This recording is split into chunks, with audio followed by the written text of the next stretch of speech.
आज की कहानी है एक गांव की, जहां पर अकाल पड़ गया था। गांव में अकाल पड़ने की वजह से गांव के सभी लोग बहुत परेशान थे। उनकी फसलें खराब हो रही थी, बच्चे भूखे प्यासे मर रहे थे और उन्हें समझ नहीं आ रहा था कि इस समस्या का समाधान कैसे निकाला जाए। उसी गांव में एक विद्वान महात्मा रहते थे। गांव वालों ने निर्णय लिया कि उनके पास जाकर इस समस्या का समाधान मांगेंगे। सब लोग महात्मा के पास गए और उन्हें अपनी सारी परेशानी विस्तार से बताई। महात्मा ने कहा कि आप सब मुझे एक हफ्ते का समय दीजिए, मैं आपको कुछ समाधान ढूंढकर बताता हूँ। गांव वालों ने कहा ठीक है और महात्मा के पास से चले गए।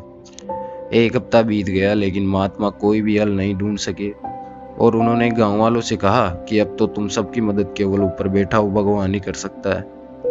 अब सब लोग भगवान की पूजा करने लगे, भगवान को कुछ करने के लिए, और भगवान ने उन सबकी सुन ली और उन्होंने गांव में अपना एक दूत भेजा।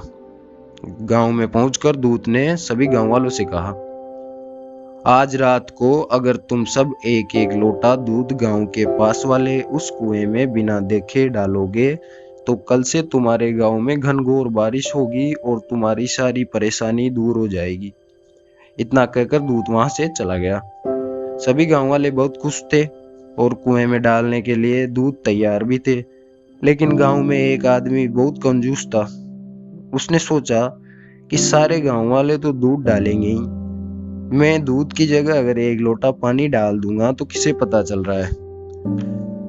रात को कुएं में दूध डालने के बाद सारे गांव वाले सुबह उठकर बारिश होने का इंतजार करने लगे। लेकिन मौसम वैसा का वैसा ही दिख रहा था और बारिश होने की थोड़ी सी भी संभावना नहीं दिख रही। देर तक बारिश का इंतजार करने के बाद सब लोग उस कुएं के पास गए और जब उस कुएं में देखा तो कुआं पानी से भरा हुआ था। उस कुएं में दूध की एक बूंद भी नहीं थी। सब लोग एक दूसरे की तरफ देखने लगे और समझ गए कि बारिश अभी तक क्यों नहीं हुई है, और वो इसलिए क्योंकि उस कंजूस आदमी की तरह सारे गांव वालों ने भी यही सोचा था कि सब लोग तो दूध डालेंगे ही, मेरे एक लोटा पानी डाल देने से क्या फर्क पड़ने वाला है। और इसी चक्कर में किसी ने भी कुएं में एक दूध की बूंद भी नहीं डाला और कुएं को पानी से भर दिया। दोस्तों, ये छोटी सी कहानी हमें बहुत कुछ सिखाती है। सेम तरह की गलतियां आजकल हम अपनी रियल लाइफ में भी करते रहते हैं। हम सब सोचते हैं कि हमारे एक के कुछ करने से क्या होने वाला है, लेकिन हम ये भूल जाते हैं कि बूंद बूंद से सागर बनता है। अगर आप अपने देश, समाज, घर में कुछ बदलाव लाना चाहते हैं, कुछ बेहतर करना चाहते हैं तो खुद को बदलिए और बेहतर बनिए, बाकी सब अपने आप हो जाएगा।